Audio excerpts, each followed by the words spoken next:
Good morning students. आज हम class 12 की फिजिक्स का चैप्टर फर्स्ट पढ़ने वाले हैं, फिजिक्स भौतिकी, है ना। तो स्टूडेंट पूजा ही है अभी तो क्लास में। तो पूजा जैसे कि अपन ने फरवरी और मार्च में पढ़ा हुआ था फिजिक्स का, आपको पहले वो रिवाइज करना पड़ेगा। अपन ने क्या क्या पढ़ा हुआ था? स्केलर, वेक्टर, सदिश, राशि, अदिश राशि, है ना। और क्या पढ़ा हुआ था? फोर्स, बल, वर्क मतलब कार्य, है ना, एनर्जी, ऊर्जा। ये सारी चीज़ें जो जो अपन ने पढ़ी हुई थी ना, उसको एक बार रिवाइज करना, ठीक है ना। उसके बाद फिर अपन धीरे धीरे मूव फॉरवर्ड करेंगे, ठीक है ना। वैसे चैप्टर फर्स्ट 12th क्लास में क्या है? इलेक्ट्रिक फील्ड है, मतलब विद्युत लाइट के बारे में। आवेश मतलब होता है चार्ज, ठीक है ना। और क्षेत्र मतलब, फील्ड मतलब एक निश्चित एरिया। यहाँ पे हम चार्ज की बात कर रहे हैं। ये 3-4 पेज में जो मैं वर्क बता रहा हूँ, इसकी मैंने PDF बनाई है जो आपको भेज दूंगा अभी। सबसे पहले आपको इलेक्ट्रिसिटी क्या होती है, जैसे अभी आपको पता होगा इलेक्ट्रिसिटी क्या होती है, जो अपने घर में आती है नॉर्मल। तो अब इलेक्ट्रिसिटी के लिए दो चीज़ चाहिए, 2 पॉइंट चाहिए, एक स्टार्ट पॉइंट और एंड पॉइंट फ्लो होने के लिए। अब इलेक्ट्रिसिटी किस किस चीज़ में फ्लो हो सकती है? तो 3 चीज़ होती है हमारे पास में। सबसे पहले होता है कंडक्टर, मतलब चालक। जो इलेक्ट्रिक वायर हमारे घर में है वो कंडक्टर है, जिसमें इलेक्ट्रिसिटी फ्लो होती है। दूसरा क्या होता है? इंसुलेटर, मतलब इंसुलेटर क्या करेगा? विद्युत रोधी। विद्युत रोधी मतलब लाइट को रोकेगा। जैसे अपने हाथ में जो पेन है उसमें लाइट ट्रैवल नहीं करेगी, उससे करंट कभी नहीं लगेगा हमको। वो लकड़ी पे लाइट ट्रैवल नहीं करती है। और एक तीसरा और टर्म होता है सेमी कंडक्टर। सेमी कंडक्टर मतलब अर्धचालक, जिसमें थोड़े से पार्ट में इलेक्ट्रिसिटी फ्लो होती है, थोड़े से में नहीं होती, ठीक है ना। तो ये 3 चीज़ क्लियर है। कंडक्टर क्या होते हैं, इंसुलेटर क्या होते हैं, सेमी कंडक्टर मतलब विद्युत चालक, ठीक है ना, विद्युत रोधक और अर्धचालक। ये बार बार में पूछ सकते हैं वो, है ना। बहुत सिंपल चीज़ है ये। इसके अलावा अपने क्या पढ़ा था? अपन ने मैग्नेट और चुंबक के बारे में पढ़ा था।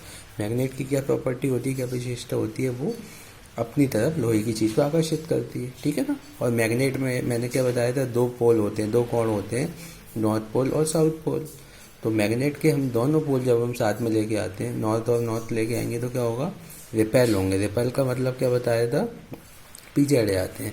और अपोजिट पोल लेके आऊँगा, जैसे कि अपोजिट मतलब उल्टे, नॉर्थ और साउथ के पास में लेके आऊँगा तो क्या होगा? वो अट्रैक्ट होंगे। अट्रैक्ट होना मतलब आकर्षित होना। ये मैग्नेट की क्या होती है? प्रॉपर्टी होती है। स्केलर और वेक्टर क्वांटिटीज़ अपन ने पढ़ी हुई थी, क्या होती हैं स्केलर और वेक्टर क्वांटिटीज़? तो स्केलर में क्या होता है? स्केलर में से मैग्नीट्यूड होता है, ठीक है ना। मैग्नीट्यूड मतलब कोई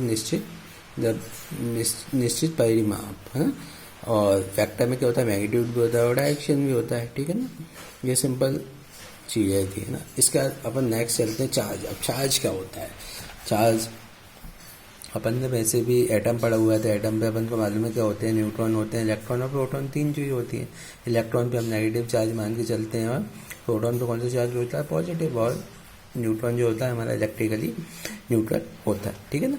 तो अब क्या होगा? चार्ज जो होगा ना, कोई भी वैल्यू इलेक्ट्रॉन पर, जो भी कोई भी वैल्यू हो, पॉजिटिव भी हो सकती है, नेगेटिव भी हो सकती है, उसको हम चार्ज बोलते हैं अभी सिंपल टर्म में।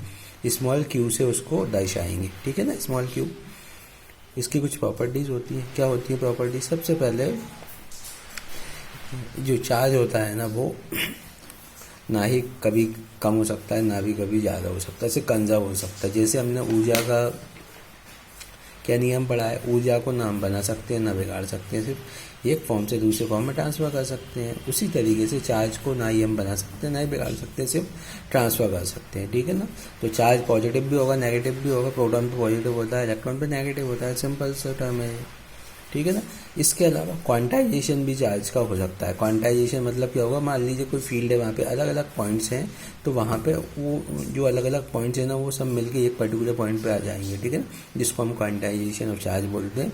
स्मॉल क्यू से डिनोट करते हैं। Small Q equal to N और ई। यहाँ पे एन क्या होगा? कोई भी इंटीजर मतलब पूर्णांक। और ई क्या हो सकती है? ई कोई भी यूनिट हो सकती है। अब मेन चीज़ ध्यान रखना है, हमारी चार्ज की यूनिट क्या होगी? चार्ज की यूनिट होती है कूलम। चार्ज की यूनिट क्या होती है? कूलम। ये ध्यान रखना ही है आपको, है ना। चार्ज की यूनिट होती है कूलम। करंट की यूनिट एम्पियर होती है। अब बहुत इंपॉर्टेंट टर्म बनता है कि एक इलेक्ट्रॉन पे कितना चार्ज होता है। ये OT भी आ सकता है, फिल इन द ब्लैंक्स भी आ सकता है, बार बार भी पूछ सकता है कि एक इलेक्ट्रॉन पे कितना चार्ज होता है। तो एक इलेक्ट्रॉन पे 1.6 इंटू 10⁻⁻⁹ कूलम चार्ज होता है, ठीक है ना। ये याद रख लेना अच्छे से, ठीक है। उसी तरीके से अब कूलम है तो कूलम लॉ आता है। कूलम का नियम क्या बोलता है? कूलम का नियम बोलता है, मान लीजिए कोई एक फील्ड है, कोई एक जगह है जहाँ पे अगर दो चार्ज है, मतलब दो चार्ज हैं छोटे छोटे से, एक Q1 नाम दे दिया, Q2 दे दिया। अब दो चार्ज हैं तो वो अट्रैक्ट एंड रिपल तो करेंगे ही, तो वहाँ पे उन पे जो फोर्स एक्ट होगा ना, वो क्या होगा? फोर्स बराबर Q1 Q2 upon are square. Are क्या हो जाएगा? उनकी जो दूरी है वो आ जाएगी। के क्या है यहाँ पे? कांस्टेंट, ठीक है ना। और अब क्यू को हम चार्ज भी बोल सकते हैं, पॉइंट चार्ज मतलब बहुत छोटा सा है ना, ठीक है।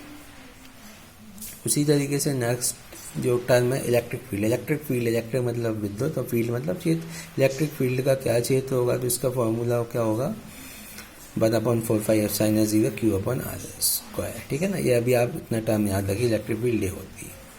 और इलेक्ट्रिक फील्ड लाइंस क्या होंगी? इलेक्ट्रिक फील्ड लाइंस मतलब जहाँ पे लाइट ट्रैवल, यहाँ पे सॉरी इलेक्ट्रिसिटी ट्रैवल कर रही है, अब किस कोई ना कोई पाथ तो होगा ना, पाथ मतलब रास्ता, उस रास्ते को हम इलेक्ट्रिक फील्ड लाइंस बोलते हैं, ठीक है ना। इसके अलावा इलेक्ट्रिक डाइपोल या इलेक्ट्रिक द्विध्रुव क्या होगा? द्विध्रुव में क्या होता है? पेयर होता है। पेयर मतलब जोड़ा, इक्वल मतलब बराबर चीज़ों का जोड़ा हो लेकिन अपोजिट पॉइंट चार्जेस हो। अपोजिट मतलब अगर एक पॉजिटिव चार्ज है तो दूसरा नेगेटिव होगी, और उन दोनों की डिस्टेंस हमेशा 2a होगी, ठीक है ना। अब आपको क्या ध्यान रखना है? अब आपको ये ध्यान रखना है, सबसे पहले अपन ने जो पढ़ा हुआ है उसको पूरा रिवाइज करो, क्योंकि जो अपन ने पुराना पढ़ा हुआ है ना उसी से आगे अपन स्टार्ट करेंगे, ठीक है ना। ये बेसिक मैंने थोड़ा सा स्टार्ट किया है आज से, तो अब जैसे कोई आगे डाउट होती है तो मुझे कॉल करके पूछ लेना, ठीक है ना। अब नेक्स्ट जैसे आज फिजिक्स का हो गया तो नेक्स्ट क्लास में केमिस्ट्री मैथ्स ऐसे अपन स्टार्ट करेंगे, ठीक है। ओके।